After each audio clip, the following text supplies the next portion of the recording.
If we look at some of the things that have managed to survive since Atlantis, like the Bible, which has been highly, highly edited from what it used to be. The things I'm teaching now used to be in the text that were supposed to be the Bible. In the Bible, in the book called Revelation, there's a very colorful picture of events that were to take place at some mysterious, unknown times called the end times.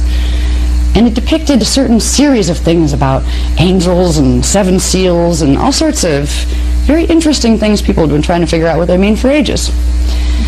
In that story is encoded. It was encrypted in symbol form. And it was a story about technology. And it was a story about a planned invasion that was going to go down here. And it was a story about a group of Anunnaki races that are called the Anu Elohim and the Jehovian Anunnaki. Now, before the Jehovian Anunnaki groups wanted to take over this planet, human beings didn't call their God Jehovah, nor did they call it Yahweh. Those were names of collectives, family names, of fallen angelic races that were inserted into our holy texts to hijack our religions, to hijack our stories, and there was a deadline. There was a deadline for when the game would be up here. In Atlantis, we were very aware. We had minimum of 12 strands of DNA. We had huge amounts of awareness. We knew that we were avatars. We knew our commission as planetary guardians. We knew Templar mechanics, the sacred sciences. And there were events that took place that we lost a few rounds in some battles with the fallen angelic races. And when I say fallen angelic, remember, you can picture the Sci-Fi Channel and use E.T. if you want to substitute, because it's the same thing. They're the same beings. They came in and they got a few rounds on their side where they messed up the planetary grids so badly that they were able to create something called a scalar sonic pulse that ran through the planetary grids. It's a magnetic pulse that messes with the magnetic fields. Now, even our scientists know that the planetary magnetic fields have a whole lot to do with memory and with the function of human consciousness. They don't exactly know why yet, but the why is because consciousness is connected to the DNA template, and the DNA template is made of scalar wave patterns, which are electromagnetic wave patterns. So if there is a large magnetic disruption in the planetary fields, you can do amazing things to the DNA of life forms on that planet. The reason we have no memory right now is because of something that was done in Atlantis. And the reason it is very important that we begin to try to very quickly grasp as much of ourselves as we can, even if we don't know we have our avatar levels of self. If we can begin with believing that we do, that's how you find them. You're not going to be able to integrate your higher parts of self unless you realize they're there.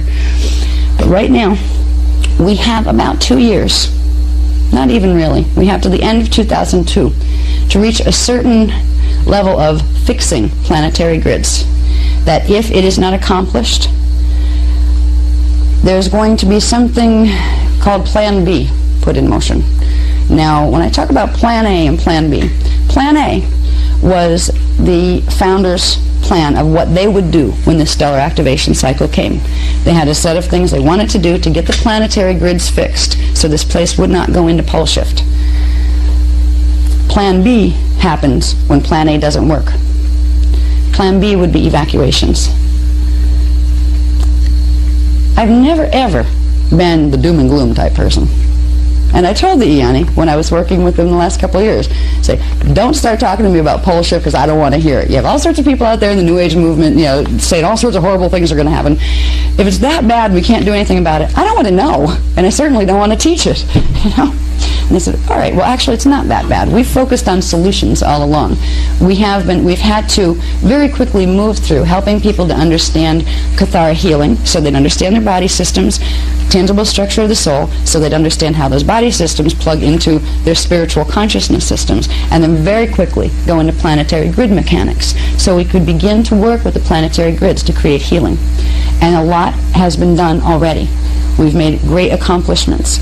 But at this point, our accomplishments have been done so well in healing the planetary grids that the agendas of the fallen angelic races, agendas they've held literally since the Atlantean period, when they were just going to saunter in here and just take over the place very easily. They were going to actually come in and introduce themselves with names like Moses and say, "Hi, we created you. We're your space brothers," you know, and just show us how to run our planet better.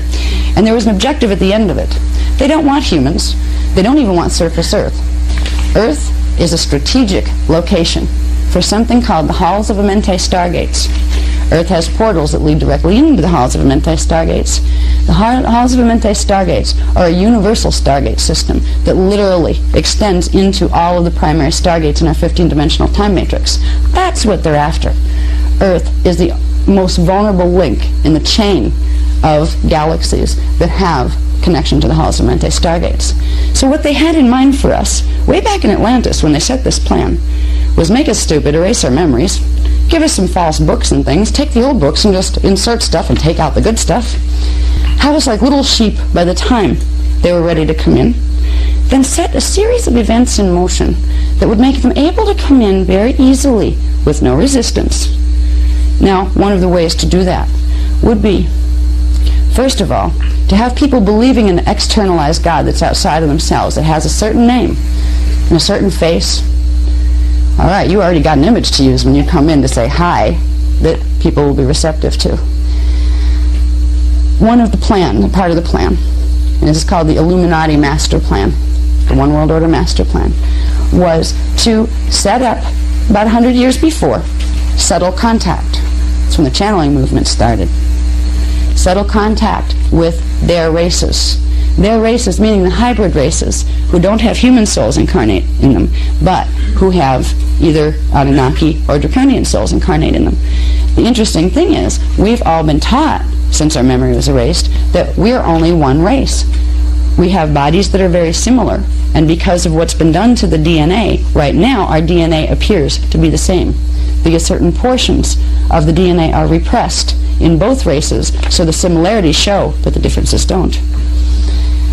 About 100 years ago, the channeling movement actually got its seeds planted because it was time. That's when the Anunnaki started to connect with some of their hybrids. Their hybrids don't know they're hybrids. They don't. They think they're just human like anybody else. They don't know what human is either. You know? The hybrid people are not bad people. It's not that they're, bad fallen angelic people. They're just people who lost their memory too.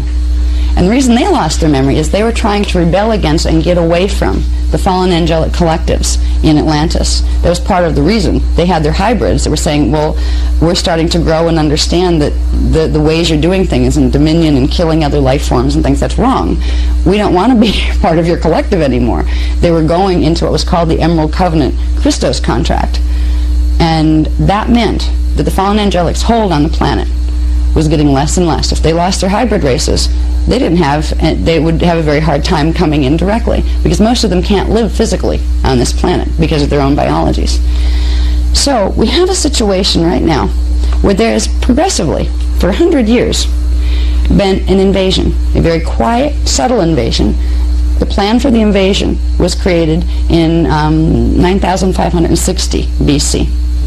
It was formalized then. It's been there for a long time, but that's when it got formalized, when a whole group of Anunnaki races are races that were created by what is called the fallen Anu Elohim.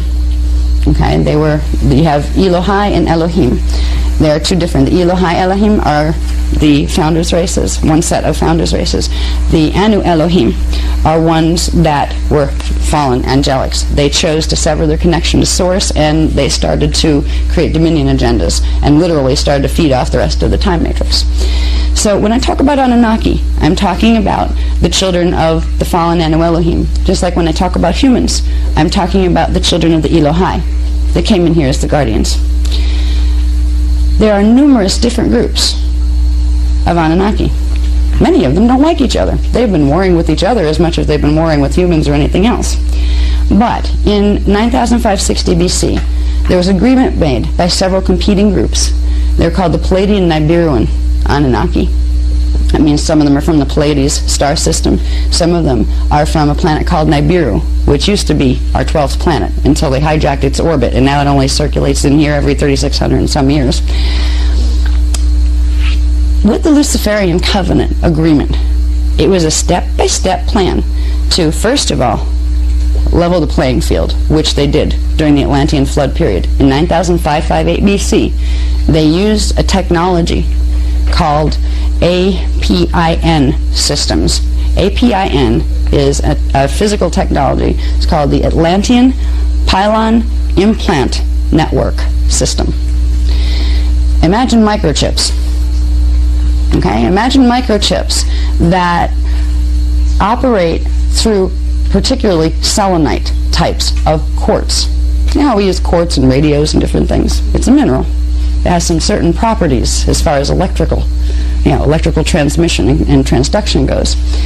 There's an advanced technology that utilizes what would be considered very advanced microchip technology that can be used on a planetary level, where literally grids were laid out all across the planet. The planet was mapped, and it was mapped from above, from spaceships. I mean, they weren't, they weren't foot soldiers like we have been down here. We weren't then either. There were these grids put in to the planet that would receive remote frequency transmissions from other planetary systems. They could be used for good things, or they could be used for horrible things. And in Atlantis, they were used for horrible things. They were used, these APIN systems, were used by the Anunnaki and several other competing groups to literally reverse the natural electromagnetic balances of Earth's magnetic fields, which totally messed up the DNA of humans. Now, once that was done, you had a bunch of what used to be angelic humans and a lesser amount of hybrid Illuminati races that really just wanted to be good guys. All of a sudden, they're all running around not knowing who they are, having mutations in their brainwaves. Their brainwaves aren't working the same way. Their hormones were not working the same way. What used to be an 800-year lifespan went down to about 100 because of these electromagnetic changes that were made to happen on the planet because of these advanced technologies. Now, these technologies are not just something that were a horrible problem in our past. The APIN systems, these microchip networks that were literally implanted throughout the planetary grids in key positions in relation to stargates, portals, ley lines, and what are called axiotonal lines, which are the main energy vertical running lines that circulate energy through the planet. These systems are a part of what's happening today. World War II had to do with these systems. You don't read that in the history books either.